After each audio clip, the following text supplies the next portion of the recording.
दोस्तों आज की इस वीडियो में हम बात करेंगे कि 50 की उम्र के बाद सेहतमंद बने रहने के लिए क्या करना होगा। तो देखिए 50 की उम्र के बाद हार्ट प्रॉब्लम्स बॉडी में डेवलप होनी चालू हो जाती हैं। तो हार्ट प्रॉब्लम्स आपको आगे चलकर ना हो उसके लिए जरूरी है हेल्दी फैट खाना। अब कौन सी फैट हेल्दी होती है? अगर आप कोई भी नेचुरल फैट खाते हैं, जैसे आप प्लांट से मिलने वाली फैट खाते हैं, एग्जाम्पल के लिए आप सरसों का तेल खाते हैं, नारियल का तेल खाते हैं, तिल का तेल खाते हैं, सूरजमुखी का तेल खाते हैं, तो जितने भी बीजों से मिलने वाले तेल होते हैं या नेचुरल रूप से हमें नेचर से मिलते हैं वो हेल्दी होते हैं। इसके अलावा अगर आप देसी घी खाते हैं, मक्खन खाते हैं, मलाई खाते हैं, तो ये भी हेल्दी फैट की कैटेगरी में आते हैं। ये सारी फैट जो है ये हेल्दी होती है। तो ये सभी तरह की फैट आप खा सकते हैं। आपको क्या नहीं खाना है, कौन सी फैट आपको नहीं खानी है? जो अननेचुरल फैट होती है, जिसे फैक्ट्री में तैयार किया जाता है, वो फैट आपको नहीं खानी, जैसे कि रिफाइंड ऑयल। इसके अलावा ऐसा खाना आपको नहीं खाना जो इस गंदी फैट में बना होता है। एग्जाम्पल के लिए आप बाहर से कोई भी बना बनाया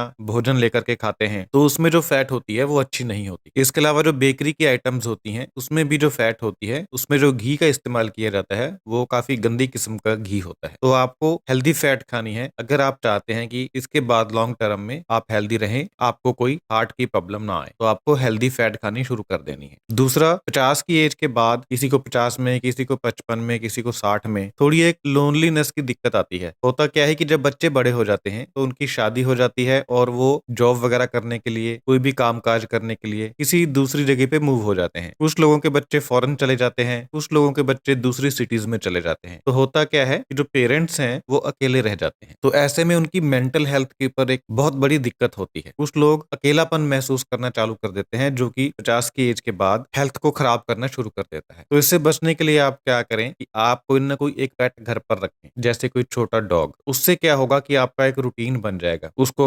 नहलाना, खाना खिलाना, बाहर घुमाने लेकर जाना, बीमार होने पर उसको दवा दिलाना, तो जो एक वो लोनलीनेस वाली फीलिंग है ना वो खत्म हो जाती है अगर आप घर में पेट रखते हैं। तो आपको ये हमेशा ध्यान रखना है कि आपको लोनलीनेस की फीलिंग ना आए अगर आपके बच्चे आपके साथ नहीं रहते हैं। ये दूसरा काम आपको करना है। तीसरा काम आपको ये करना है कि आपको अपने जॉइंट्स को प्रोटेक्ट करना है। 50 की एज के बाद जॉइंट्स धीरे धीरे खराब होना चालू हो जाते हैं। 3 जॉइंट्स मुख्य तौर पे जल्दी खराब होते हैं: घुटने का जॉइंट, कूल्हे का जॉइंट और शोल्डर का जॉइंट। ये 3 बड़े जॉइंट होते हैं, इनके ऊपर ज्यादा दिक्कत आती है। तो आप कैसे अपने जॉइंट्स को प्रोटेक्ट कर सकते हैं, उसके लिए आपको कुछ ऐसे एक्सरसाइजेस करनी है जो जॉइंट्स के लिए अच्छी होती हैं। जैसे घुटनों के लिए और कूल्हे के जॉइंट के लिए, हिप जॉइंट के लिए साइकिलिंग सबसे बेस्ट होती है। साइकिल चलाना, उससे पूरे जॉइंट्स की मूवमेंट होती है और जॉइंट सही रहता है, जॉइंट में फ्लेक्सिबिलिटी रहती है। और जो कंधे का जॉइंट होता है, शोल्डर, उसमें अक्सर दिक्कत आती है, फ्रोजन शोल्डर उसे बोलते हैं। अगर किसी को फ्रोजन शोल्डर हो जाए तो फिर बाजू को हिलाना भी मुश्किल हो जाता है, बाजू को ऊपर उठाना भी मुश्किल हो जाता है। तो इन सब चीजों से बचने के लिए आपको शोल्डर की एक्सरसाइज करनी है। उसके लिए आप अपने जो बाजू है उसे क्लॉकवाइज और एंटी क्लॉकवाइज घुमाएं, ताकि आपका जो शोल्डर का पूरा जॉइंट है उसकी पूरी एक्सरसाइज हो जाए। कुछ लोग ऐसे होंगे जो बाहर जाकर साइकिल नहीं चला सकते, जैसे खासकर लेडीज। तो उसके लिए आप क्या करें, साइकिल चलाते वक्त जो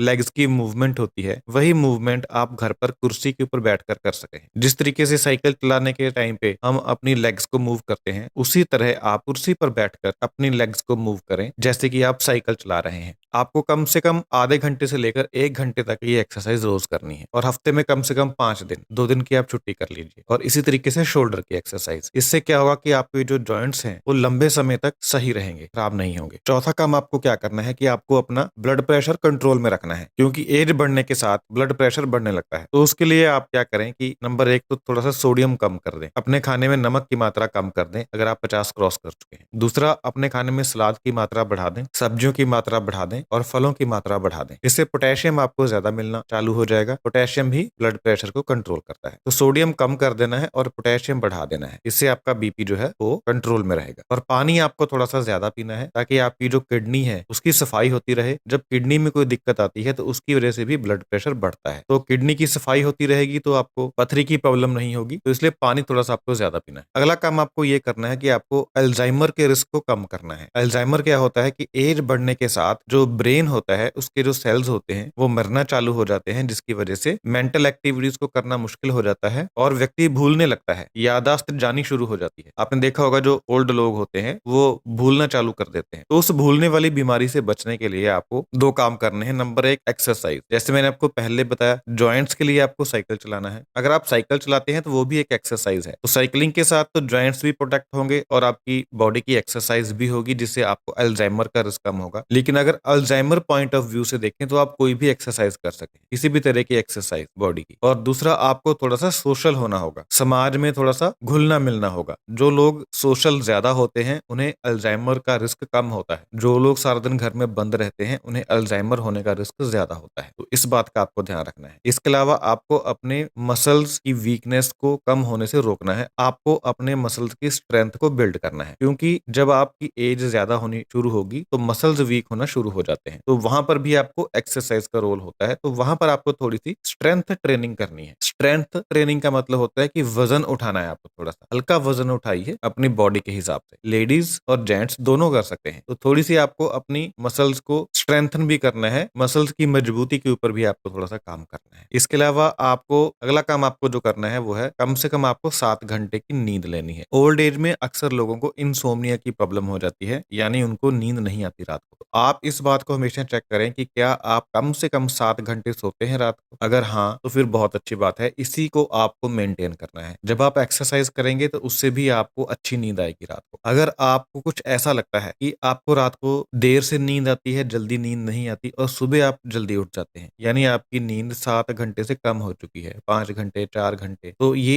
एक अलार्मिंग साइन है। इसे एक बीमारी की तरह समझिए और उसका इलाज करवाइए। इस चीज का आपको ध्यान रखना है। अगला काम आपको जो करना है वो है कि आपको स्मार्ट फूड चॉइसेस रखनी है हमेशा। मतलब कि जब भी आप कोई चीज खाने लगे तो आपको हमेशा अपने आप से ये पूछना है कि क्या ये चीज मेरे लिए हेल्दी है या ये चीज मेरे लिए नुकसानदायक हो सकती है। तो आपको आंसर मिल जाएगा, क्योंकि अगर आपकी उम्र 50 से ज्यादा है तो आपको इतना तो पता ही होगा कि कौन सी चीजें खाने में अच्छी होती हैं और कौन सी अच्छी नहीं होती हैं। फिर भी अगर आपको कोई डाउट लगता है तो आप अपने बुजुर्गों की डाइट को देख लीजिए, जैसी डाइट वो खाते थे वो डाइट अच्छी है। तो आपको हमेशा स्मार्ट फूड चॉइसेस का यूज करना है। कोई भी ऐसी चीज का सेवन आपको नहीं करना है जो सेहत के लिए नुकसानदायक होती है। तो अगर आप इन 8 बातों का ध्यान रखते हैं तो 50 की उम्र के बाद आपको सेहतमंद बने रहने में बहुत ज्यादा मदद मिलेगी। Thank you so much.